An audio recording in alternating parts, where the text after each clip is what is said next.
खबरें जो आपको सीधे जोड़ती हैं हमसे, जिनका आपकी जिंदगी पर होता है सीधा असर। खबरों की वही तस्वीर, बिना बदले बिना डरे, जज्बा सच का लिए, सच दिखाते हैं।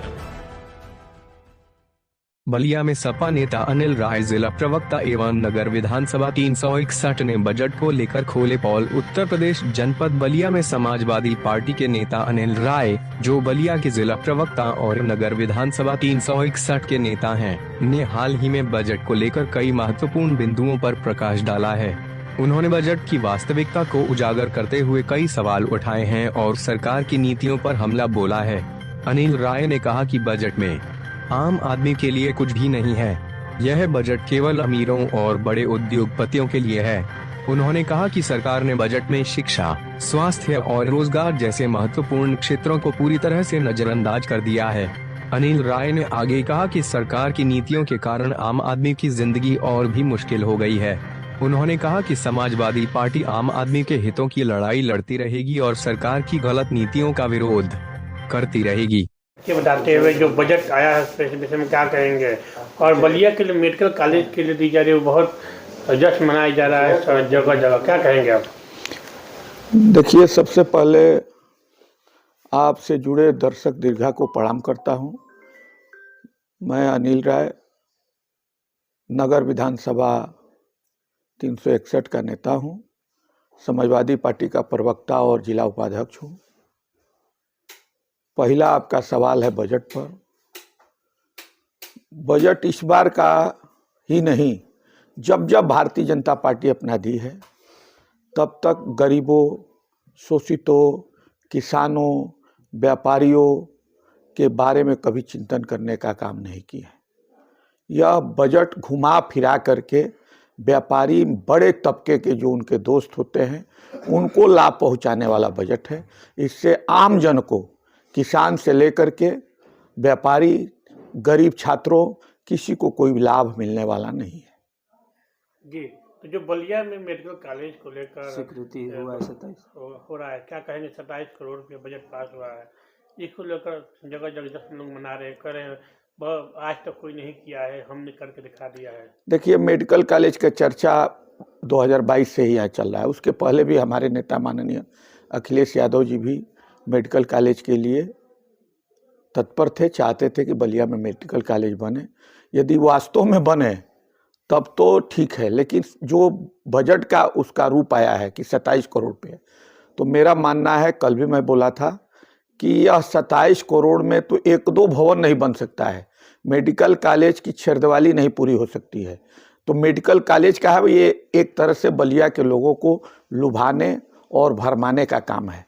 यहाँ जब जब ऐसी स्थिति आई है तो ओवर ब्रिज से लेकर के और बाईपास केवल शिलान्यास हुआ है, और भारतीय जनता पार्टी के नेता, भारतीय जनता पार्टी के लोग स्वयं अपना पीठ अपने थपथपाने का काम किए हैं। जनता उनका पीठ कभी नहीं थपथपाई है, क्योंकि 8 साल का कार्यकाल माननीय योगी जी का बीता, कोई विकास का काम धरातल पर नहीं दिखा। और हमारे नेता माननीय अखिलेश यादव जी का कार्यकाल आप लोगों ने देखा कि 5 सालों का था, 2012 से 17। बलिया को यदि आज़ादी के बाद किसी ने कुछ दिया है तो माननीय अखिलेश यादव जी दिए हैं। बाकी आज़ादी के बाद बलिया को देने के साहस किसी नेता में नहीं हुआ है।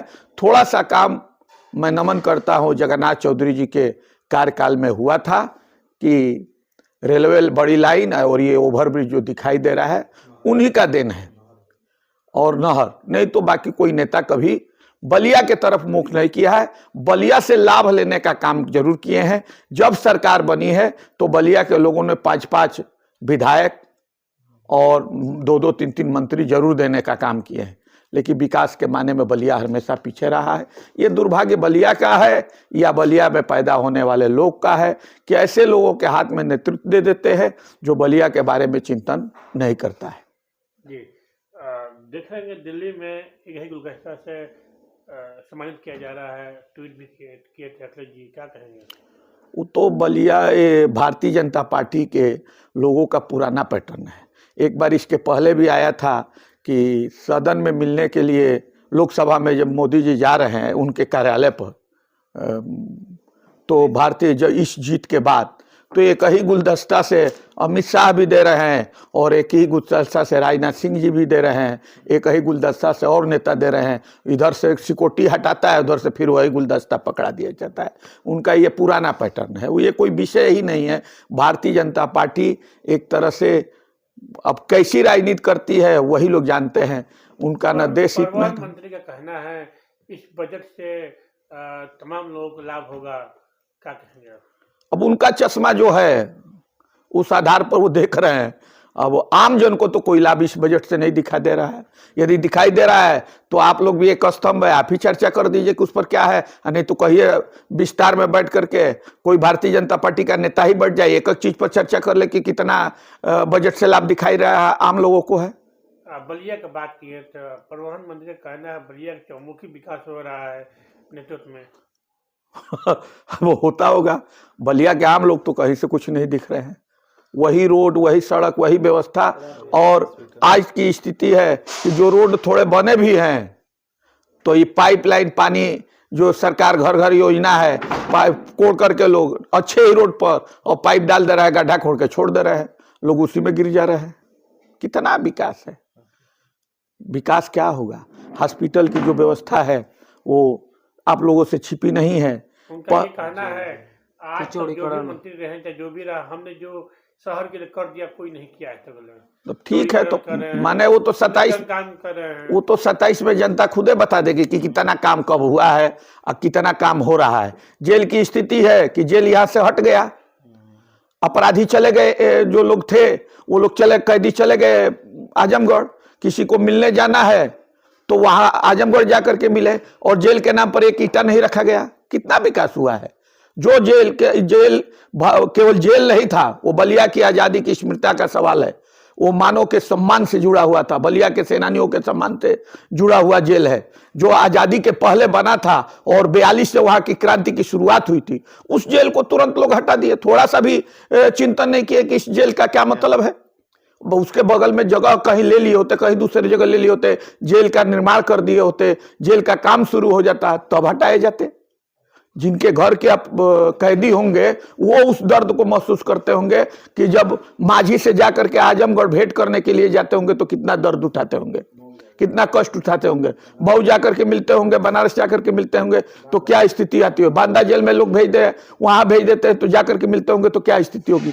ऊका जाने पीर पर आई जिकरे पाव ना फटी बेवाई। तो वो लोग बहसे न करेंगे, बातें न करेंगे, उनके पास बात का सिवा कुछ नहीं है। गरीबों से पूछिए, शोषितों से पूछिए, जो नीचे